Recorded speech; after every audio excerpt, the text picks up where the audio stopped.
സത്യം സത്യമാ. കർത്താവിൻ്റെ നാമത്തിന് മഹത്വം. സത്യം സത്യമായി പ്രോഗ്രാമിൻ്റെ എല്ലാ പ്രേക്ഷകർക്കും കർത്താവ് യേശുക്രിസ്തുവിലുള്ള സ്നേഹവന്ദനം അറിയിക്കുന്നു. കർത്താവ് യേശുക്രിസ്തുവിൻ്റെ മനസ്സ് എന്നൊരു വിഷയമാണ് നാം ഇന്ന് ചിന്തിക്കുന്നത്. 15-ാം നൂറ്റാണ്ടിൽ ജീവിച്ചിരുന്ന നിക്കോളാസ് കോപ്പർനിക്കസ് എന്ന മഹാനെ അറിയാത്തവരായി ആരും തന്നെ ഉണ്ടാകുകയില്ല.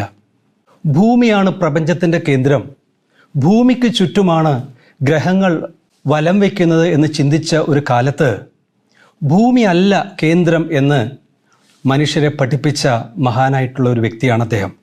എന്നാൽ കോപ്പർനിക്കിയൻ വിപ്ലവം എന്നുള്ള പേരിൽ ഒരു വലിയ ആശയം ലോകത്തെ സ്വാധീനിച്ചു. ആ ആശയം പറയുന്ന കാര്യം, ഞാനല്ല എല്ലാത്തിൻ്റെയും കേന്ദ്രം, I am not the centre of the universe. ഇന്നത്തെ ലോകത്തിൽ നാം ശ്രദ്ധിച്ചാൽ മനുഷ്യൻ സ്വയ കേന്ദ്രം ആയി പ്രവർത്തിക്കുന്ന ഒരു ലോകമാണ് നാം കാണുന്നത്. എന്നാൽ കർത്താവ് യേശുക്രിസ്തുവിനെ നാം ശ്രദ്ധിക്കുമ്പോൾ അവിടുത്തെ മനസ്സ് എന്നത് നിസ്വാർത്ഥ മനസ്സാണ്, സ്വാർത്ഥതയില്ലാത്ത മനസ്സാണ്, ത്യാഗം ചെയ്യാനുള്ള, കഷ്ടം സഹിക്കാനുള്ള മനസ്സാണ്. ലോകത്തിലേക്ക് നാം ശ്രദ്ധിച്ചാൽ സെൽഫ് എന്നുള്ള ഒരു ആശയത്തിന് വളരെ പ്രചാരം കിട്ടുന്ന ഒരു കാലമാണ്. സെൽഫി എന്നുള്ള കാര്യം നമുക്ക് എല്ലാവർക്കും അറിയാം. ഒരു ദിവസം ലോകമെമ്പാടും 10 കോടി സെൽഫികളാണ് എടുക്കുന്നത്. എന്താണ് ഒരു സെൽഫിയിൽ കാണുന്നത്? സെൽഫി എടുക്കുന്നതിന് എന്താണ് കുഴപ്പം? പക്ഷേ പല സെൽഫികളും ഞാൻ ആരുടെ കൂടെ നിൽക്കുന്നു, ഞാനിപ്പോൾ എവിടെയാണ് എന്നുള്ളത് ആളുകളെ അറിയിക്കുന്ന ഒരു ചിത്രമായിട്ട് മാറുകയാണ്. സെൽഫ് എസ്റ്റീം, സെൽഫ് റിലയൻസ് എന്ന് തുടങ്ങി സ്വയത്തിന് പ്രാധാന്യം കൊടുക്കുന്നൊരു ലോകത്തിലാണ് മനുഷ്യൻ ജീവിക്കുന്നത്. ഞാൻ, എൻ്റെ, എനിക്ക് എന്നുള്ള നിലയിലാണ് ലോകം മുന്നോട്ട് പോകുന്നത്.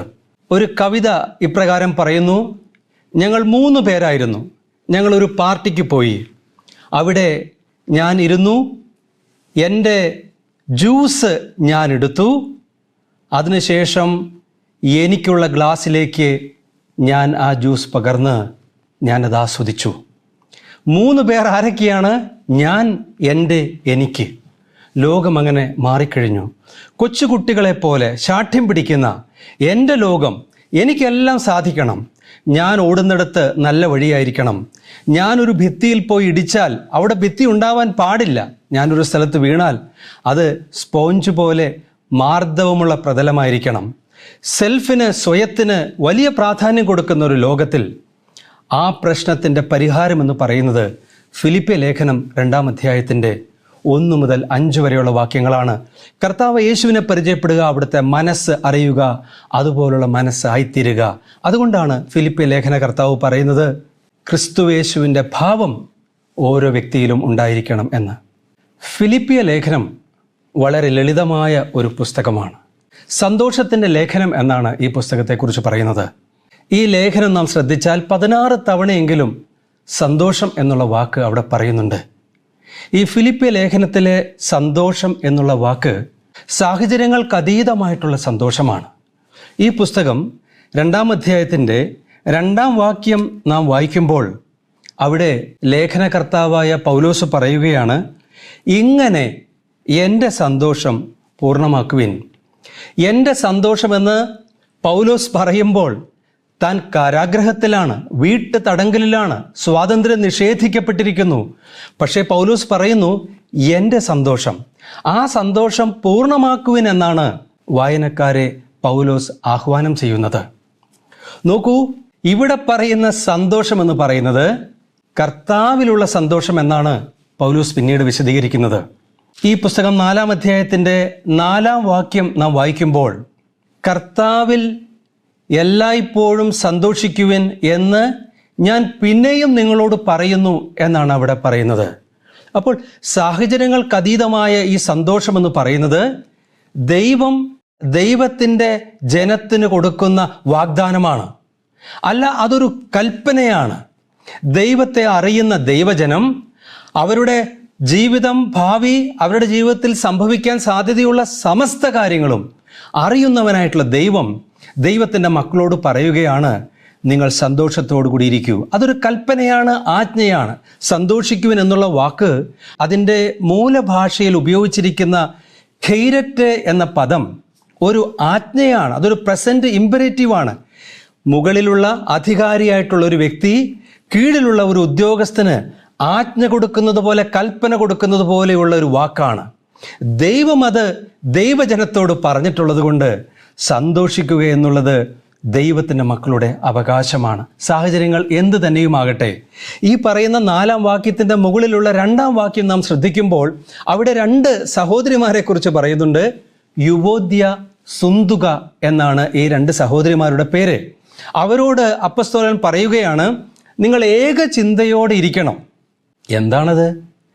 ഏക ചിന്തയോടെ ഇരിക്കാൻ പറയുമ്പോൾ ഇപ്പോൾ അവരുടെ ചിന്ത ഒരേ ചിന്തയല്ല, 2 അഭിപ്രായമാണ്. അഭിപ്രായ വ്യത്യാസമാണ്. അഭിപ്രായ വ്യത്യാസമുള്ള ഇടങ്ങളിൽ സന്തോഷമെന്ന് പറയുന്നത് ബുദ്ധിമുട്ടാണ്, അത് അസാധ്യമാണ് എന്ന് പറയാം. അപ്പോൾ തീർച്ചയായിട്ടും അവരുടെ ഇടയിലുള്ള അഭിപ്രായ വ്യത്യാസം മാറ്റണം എന്നുള്ളത് യാഥാർത്ഥ്യമായിരിക്കുമ്പോൾ തന്നെ, സാഹചര്യങ്ങൾ സന്തോഷത്തിന് വക തരാത്തതായിരിക്കുമ്പോൾ തന്നെ 4-ാം വാക്യത്തിൽ പറയുകയാണ് സന്തോഷിക്കുക എന്ന്. അപ്പോൾ നോക്കൂ, നാം വായിച്ച ഭാഗത്ത് ഇവിടെ പറയുകയാണ്, അപ്പസ്തോലൻ പറയുകയാണ്, എൻ്റെ സന്തോഷം പൂർണ്ണമാക്കുവിൻ എന്ന്. എന്നാൽ എങ്ങനെയാണ് സന്തോഷം പൂർണ്ണമാക്കുവാൻ സാധിക്കുന്നതെന്ന് ചോദിക്കുമ്പോൾ 2-ാം വാക്യത്തിൽ പറയുന്നു, ഏക മനസ്സുള്ളവരായി ഏക സ്നേഹം പൂണ്ട് ഐകമത്യപ്പെട്ട് ഏകഭാവം ഉള്ളവരായി. അപ്പോൾ ഈ സന്തോഷം പൂർത്തിയാക്കണമെങ്കിൽ അതിനുള്ള കാര്യങ്ങൾ എന്താണെന്ന് ഇവിടെ പറയുന്നു. ഏക മനസ്സ്, ഐകമത്യം, ഏക സ്നേഹം, അതുപോലെ ഏകഭാവം. ഈ ഏകഭാവം എന്ന് പറയുന്നത് എന്താണ്? ആ ഭാവം എന്ന് ചോദിച്ചാൽ അത് കർത്താവ് യേശുക്രിസ്തുവിൻ്റെ മനോഭാവം എന്നുള്ളതാണ്. നാം വായിച്ച വാക്യങ്ങളിൽ പറയാത്തൊരു കാര്യം 5-ാം വാക്യത്തിൽ പറയുന്നുണ്ട്. അവിടെ ഈ ഭാവം ഏത് മനോഭാവമാണ് എന്ന് പറയുന്നു. 5-ാം വാക്യത്തിൽ നാം വായിക്കുന്നു, ക്രിസ്തുവേശുവിലുള്ള ഭാവം തന്നെ നിങ്ങളിലും ഉണ്ടായിരിക്കട്ടെ. നാം ഇടയ്ക്ക് ഈ പുസ്തകത്തിൻ്റെ 4-ാം അധ്യായത്തിലേക്ക് പോയി.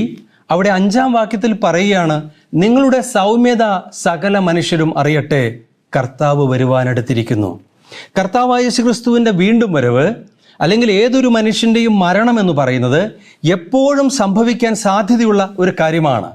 നിങ്ങളുടെ സൗമ്യത സകല മനുഷ്യരും അറിയട്ടെ. എന്താണ് സൗമ്യത എന്ന് പറഞ്ഞാൽ അത് കർത്താവ് യേശുക്രിസ്തുവിലാണ് നാം കാണുന്നത്. സൗമ്യതയിലൂടെയാണ് ഒരാൾക്ക് തീർച്ചയായിട്ടും ഈ ക്രിസ്തീയ സന്തോഷം അനുഭവിക്കുവാൻ സാധിക്കുന്നത്.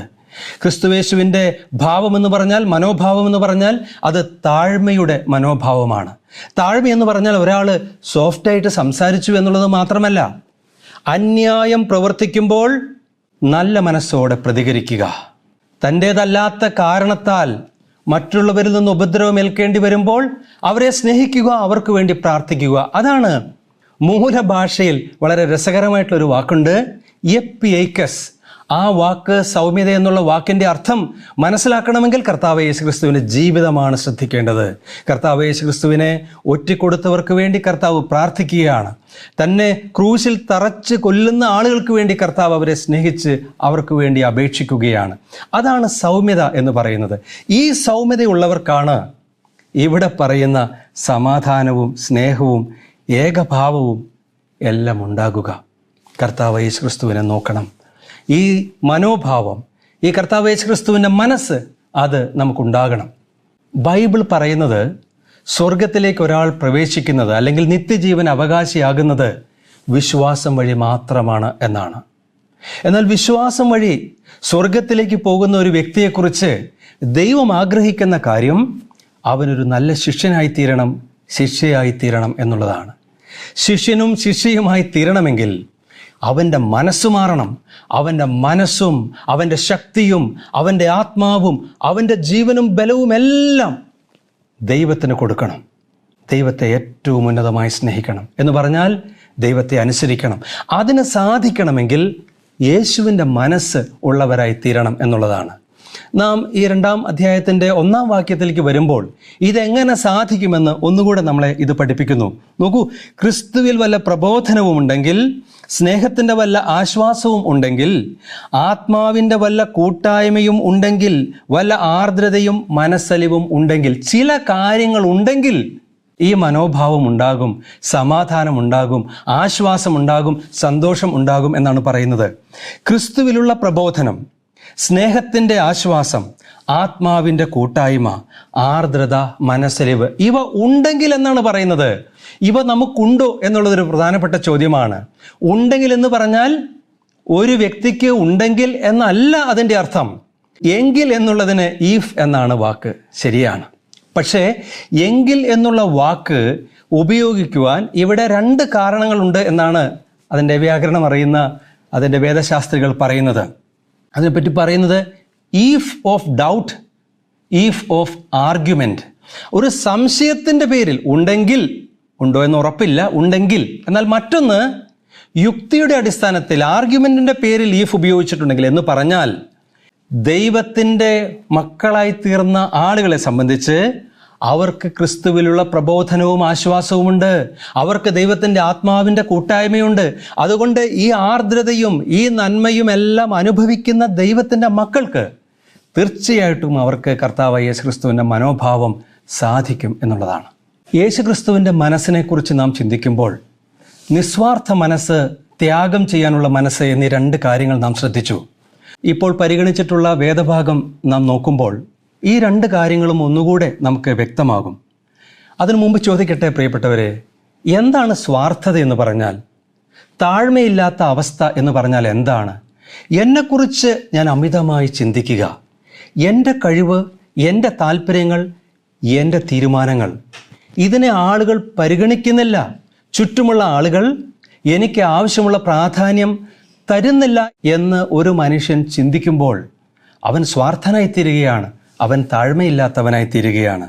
4-ാം വാക്യത്തിൽ പറയുന്നു, ഓരോരുത്തൻ സ്വന്തം ഗുണമല്ല മറ്റുള്ളവൻ്റെ ഗുണം കൂടെ നോക്കണം. ഒരുപക്ഷെ കുറച്ച് എളുപ്പമുള്ള കാര്യമായിരിക്കാം, നമ്മുടെ കാര്യം മാത്രമല്ല മറ്റുള്ളവരുടെ കാര്യം കൂടെ നോക്കുക എന്നുള്ളത്. അത് നാം പലപ്പോഴും ചെയ്യുന്നുണ്ടാകാം. കർത്താവായ യേശുക്രിസ്തു തൻ്റെ ജീവിതത്തിലൂടെ കാണിച്ചത് മുഴുവനും അതായിരുന്നു. കർത്താവായ യേശു ഈ ലോകത്തിലേക്ക് വന്നത് ശുശ്രൂഷിക്കാനാണ്, ശുശ്രൂഷ ഏൽക്കാനല്ല എന്ന് കർത്താവ് പറഞ്ഞു. മനുഷ്യർ പൊതുവെ ഇഷ്ടപ്പെടുന്നത് ശുശ്രൂഷ ചെയ്യാനല്ല. കറങ്ങുന്ന കസേരയിലിരുന്ന് ആജ്ഞ കൊടുത്ത് ഒപ്പിട്ട് വലിയ ശമ്പളം വാങ്ങിക്കാൻ ആളുകൾ ഇഷ്ടപ്പെടുമ്പോൾ കർത്താവായ യേശു അവിടുന്ന് ശുശ്രൂഷിക്കാനാണ്. അനേകർക്ക് വേണ്ടി തൻ്റെ ജീവനെ മറുവിലയായി കൊടുക്കുവാനാണ് കർത്താവ് ഈ ലോകത്തിലേക്ക് വന്നത്. അവിടുന്ന് പറഞ്ഞു, മറ്റുള്ളവർ നിങ്ങളെക്കുറിച്ച് അവർക്ക് വേണ്ടി എന്ത് നിങ്ങൾ ചെയ്യണം എന്ന് അവർ ആഗ്രഹിക്കുന്നുവോ അത് അവർക്ക് കൊടുക്കുവിൻ, ചെയ്യുവിൻ എന്ന് കർത്താവ് പറഞ്ഞു. Do for others just what you want them to do for you. എളുപ്പമല്ല അത്, പക്ഷേ കർത്താവ് അത് സാധിച്ചു, കർത്താവ് അത് കാണിച്ചു തന്നു. അങ്ങനെയെങ്കിൽ ഇന്ന് ദൈവജനത്തോട് കർത്താവ് യേശു ആ കാര്യം പറഞ്ഞിട്ടുണ്ടെങ്കിൽ നമുക്കതിന് സാധിക്കും. അതിനുള്ള കൃപ അവിടുന്ന് തരും. ഇതിനേക്കാൾ കൂടുതൽ ബുദ്ധിമുട്ടുള്ള കാര്യമാണ് നാം തൊട്ടു മുകളിലുള്ള 3-ാം വാക്യത്തിലേക്ക് വരുമ്പോൾ കാണുന്നത്. അവിടെ കാണുന്നു, ശാഠ്യത്താലോ ദുരഭിമാനത്താലോ ഒന്നും ചെയ്യാതെ താഴ്മയോടെ ഓരോരുത്തൻ മറ്റുള്ളവനെ തന്നെക്കാൾ ശ്രേഷ്ഠൻ എന്ന് എണ്ണിക്കൊള്ളുവിൻ. ഒരാൾ മറ്റൊരാളെ തന്നെക്കാൾ ശ്രേഷ്ഠൻ എന്ന് എണ്ണണം എന്നാണ് കർത്താവ് യേശു പറഞ്ഞത്. കർത്താവ് യേശു ക്രിസ്തു തൻ്റെ ജീവിതത്തിലൂടെ കാണിച്ചു തന്നത് അതാണ്. ഇതിന് തടസ്സമായി നിൽക്കുന്ന 2 കാര്യങ്ങളിലൂടെ പറയുന്നു. ഒന്ന് ശാഠ്യം എന്നുള്ളതാണ്. ശാഠ്യം എന്ന വാക്കിൻ്റെ അർത്ഥവും സ്വാർത്ഥത എന്ന് തന്നെയാണ്. മറ്റൊന്ന് ഇവിടെ പറയുന്നത് ദുരഭിമാനം എന്നാണ്. എന്താണ് സ്വാർത്ഥത എന്ന് പറഞ്ഞാൽ? എൻ്റെ കാര്യം ആദ്യം എന്നുള്ളതാണ്. എനിക്ക് എൻ്റെ കാര്യം ചിന്തിക്കണം എന്നുള്ളതാണ്. ഈ ശാഠ്യത്തെക്കുറിച്ച്, സ്വാർത്ഥതയെക്കുറിച്ച് പറയുമ്പോൾ ഒരു സംഭവം ഓർക്കുകയാണ്.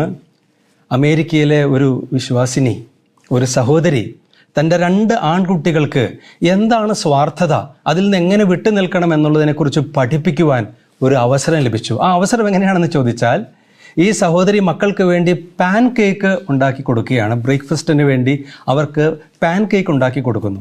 ഒരു പാൻ കേക്ക് ഉണ്ടാക്കി അടുത്ത പാൻ കേക്ക് ഉണ്ടാക്കാൻ ഒരു അല്പം സമയമെടുക്കും. അപ്പോൾ 2 ആൺകുട്ടികളാണ്, മൂത്തയാൾ ഇളയാൾ. അപ്പോൾ ആദ്യത്തെ പാൻ കേക്ക് ഉണ്ടാക്കിയ ഉടനെ 2 കുട്ടികളും വാശി പിടിച്ചു, എനിക്കാദ്യം എന്ന് പറഞ്ഞു. ആ സഹോദരി വിചാരിച്ചു, ഇത് തന്നെ സ്വാർത്ഥതയെക്കുറിച്ച്, ശാഠ്യത്തെക്കുറിച്ച് പഠിപ്പിക്കാൻ പറ്റിയ സമയം, കർത്താവ് യേശുക്രിസ്തുവിൻ്റെ താഴ്മയെക്കുറിച്ച് പഠിപ്പിക്കാൻ പറ്റിയ സമയം. അപ്പോൾ ഈ സഹോദരി പറഞ്ഞു, നിങ്ങളുടെ സ്ഥാനത്ത് യേശുക്രിസ്തു ആണെങ്കിൽ യേശു എന്ത് ചെയ്യും? ആദ്യം യേശുക്രിസ്തു ആദ്യത്തെ പാൻ കേക്ക് യേശു എടുക്കാതെ കൂടെയുള്ള ആൾക്ക് അത് കൊടുക്കും എന്ന് പറഞ്ഞു. അത് കേട്ട് ചേട്ടൻ അനിയനോട് പറഞ്ഞു, എടാ നീ യേശു വായിക്കൂ എന്ന് പറഞ്ഞു. കുട്ടികളെപ്പോലെയാണ് നാം പലപ്പോഴും. നമ്മുടെ കാര്യം ആദ്യം നടക്കണം എന്നാണ് നാം ചിന്തിക്കുന്നത്. താഴ്മയ്ക്കുള്ള ഏറ്റവും വലിയ ശത്രു എന്ന് പറയുന്നത് സ്വാർത്ഥതയാണ് പ്രിയപ്പെട്ടവരെ. രണ്ടാമത് പറയുന്നത് ദുരഭിമാനം എന്നാണ്.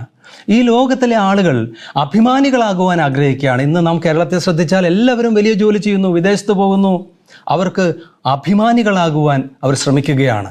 പക്ഷെ അഭിമാനത്തിൻ്റെ കൂടെ പലപ്പോഴും ദുരഭിമാനം കയറി വരുമ്പോൾ താഴ്മ നഷ്ടപ്പെടുകയാണ്. ആളുകളെ ഇംപ്രസ് ചെയ്യാൻ നമ്മൾ ശ്രമിക്കുകയാണ്. മനുഷ്യൻ്റെ ബലഹീനതയായിട്ട് തീരുകയാണ്. സ്റ്റേറ്റസ് എന്ന് പറഞ്ഞാൽ എന്താണ് എന്നുള്ളതിനെക്കുറിച്ചൊരു ഡെഫിനിഷൻ കേട്ടത് വളരെ രസകരമായിട്ട് തോന്നി. കയ്യിലില്ലാത്ത കാശ് കൊടുത്ത് ആവശ്യമില്ലാത്ത സാധനം വാങ്ങിച്ച് എന്നെ വിമർശിക്കുന്ന, എന്നെ ഇഷ്ടമില്ലാത്ത ചുറ്റുമുള്ള ആളുകളെ ഞെട്ടിക്കാനായിട്ട് ഞാൻ ചില സാധനങ്ങൾ വാങ്ങിക്കുകയാണ്. ശരിയല്ലേ പ്രിയപ്പെട്ടവരെ? നാം ചിലപ്പോൾ ദുരഭിമാനികളായി തീരുന്നില്ലേ?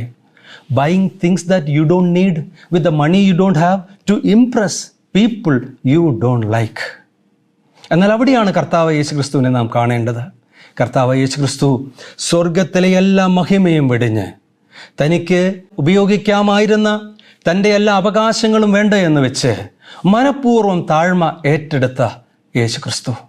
ഈ യേശുക്രിസ്തുവിനെ മനസ്സിലാക്കുമ്പോൾ, ഈ യേശുക്രിസ്തുവിൻ്റെ താഴ്മ തിരിച്ചറിയുമ്പോൾ, ഈ യേശുക്രിസ്തുവിനെ പോലെ ആകുവാൻ നാം ശ്രമിക്കുമ്പോൾ, യേശുക്രിസ്തുവിനെ സ്വീകരിക്കുവാനുള്ള താഴ്മയുള്ളവരായി മനുഷ്യൻ മാറുമ്പോഴാണ് അവരുടെ ജീവിതത്തിൽ ഈ അനുഗ്രഹം, ഈ സന്തോഷവും സമാധാനവും ആശ്വാസവും എല്ലാം ലഭിക്കുന്നത്.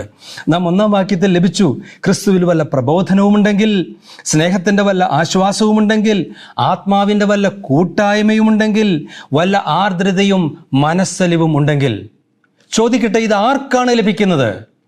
ഈ ആശ്വാസം ലഭിക്കുന്നത്, ആത്മാവിൻ്റെ കൂട്ടായ്മ ലഭിക്കുന്നത്, ക്രിസ്തുവിൻ്റെ പ്രബോധനം ലഭിക്കുന്നത് ആർക്കാണ്? എല്ലാവർക്കും ലഭിക്കുമോ? തീർച്ചയായിട്ടും ദൈവം സകല മനുഷ്യരെയും സ്നേഹിക്കുന്നു. ദൈവത്തിൻ്റെ പൊതുവായ ചില കൃപയും നന്മയും സകല മനുഷ്യർക്കും ലഭിക്കുന്നു. അത് അവിശ്വാസിക്കും നിരീശ്വരവാദിക്കും ഒക്കെ ലഭിക്കുന്നു എന്നുള്ളത് യാഥാർത്ഥ്യമാകുമ്പോൾ ഓർക്കണം, ഈ പറയുന്ന നന്മകൾ അത് ലഭിക്കുന്നത് ദൈവത്തിൻ്റെ മക്കളായി തീർന്നിട്ടുള്ള ആളുകൾക്കാണ്. ദൈവത്തിൻ്റെ മക്കളായി തീർന്ന ആളുകൾക്ക് സൗജന്യമായി ദൈവം കൊടുക്കുന്ന കാര്യമാണ് പാപക്ഷമ, ആശ്വാസം, സമാധാനം, ധൈര്യം എന്നുള്ളത്. ലോകത്തെ ഭയപ്പെടാതെ, മരണത്തെയും രോഗത്തെയും ഭയപ്പെടാതെ സ്വസ്ഥമായി ഈ ലോകത്തിൽ ജീവിക്കുവാൻ കർത്താവ് യേശുക്രിസ്തുവിൻ്റെ താഴ്മയെ തിരിച്ചറിയുവാൻ മനുഷ്യർക്ക് സാധിക്കണം. അപ്പോഴാണ് അവരുടെ ജീവിതത്തിന് പുതിയ അർത്ഥം വരുന്നത്. അവരുടെ ജീവിതത്തിൽ യഥാർത്ഥ സമാധാനവും സംതൃപ്തിയും വരുന്നത്.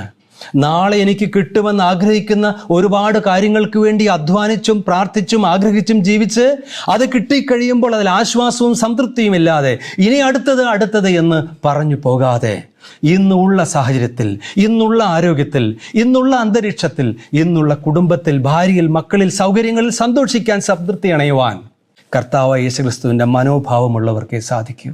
ആ മനോഭാവം ഉണ്ടാകണമെങ്കിൽ അവർക്ക് വേണ്ടത് എന്താണെന്നറിയാമോ? കർത്താവ് യേശുക്രിസ്തുവിൻ്റെ താഴ്മയെ തിരിച്ചറിയുക എന്നുള്ളതാണ്. അഹങ്കാരം വെടിഞ്ഞുകൊണ്ട് കർത്താവ് യേശുക്രിസ്തുവാണ് പാപികളെ രക്ഷിക്കുവാൻ വന്നത് എന്നുള്ള കാര്യം തിരിച്ചറിഞ്ഞ്, കർത്താവായ യേശുക്രിസ്തുവാണ് യഥാർത്ഥ സ്നേഹിതനെന്ന് തിരിച്ചറിഞ്ഞ്, പാപത്തിൻ്റെ പരിഹാരത്തിന് ബലഹീനരായ, പാപികളായ, ദുഷ്ടരായ, ദൈവത്തോട് ശത്രുതയുള്ള മനുഷ്യർക്ക് വേണ്ടി കർത്താവായ യേശുക്രിസ്തു സ്വർഗം വെടിഞ്ഞ് ഈ ലോകത്തിലേക്ക് വന്നു. അതാണ് ഏറ്റവും വലിയ താഴ്മയെന്ന് തിരിച്ചറിഞ്ഞ് താഴ്മയോടെ ഈ കർത്താവിനെ സ്വീകരിക്കുമ്പോൾ നമ്മുടെ ജീവിതത്തിന് യഥാർത്ഥ ഉയർച്ച ലഭിക്കുകയാണ്. നാം പാപം ക്ഷമിക്കപ്പെട്ടവരായി, ദൈവത്തിൻ്റെ മക്കളായി, സമാധാനമുള്ളവരായി, വിജയികളായി ജീവിക്കുവാൻ ദൈവം അപ്പോൾ നമ്മളെ പ്രാപ്തരാക്കും. കർത്താവ് നമ്മെ എല്ലാവരെയും അനുഗ്രഹിക്കട്ടെ.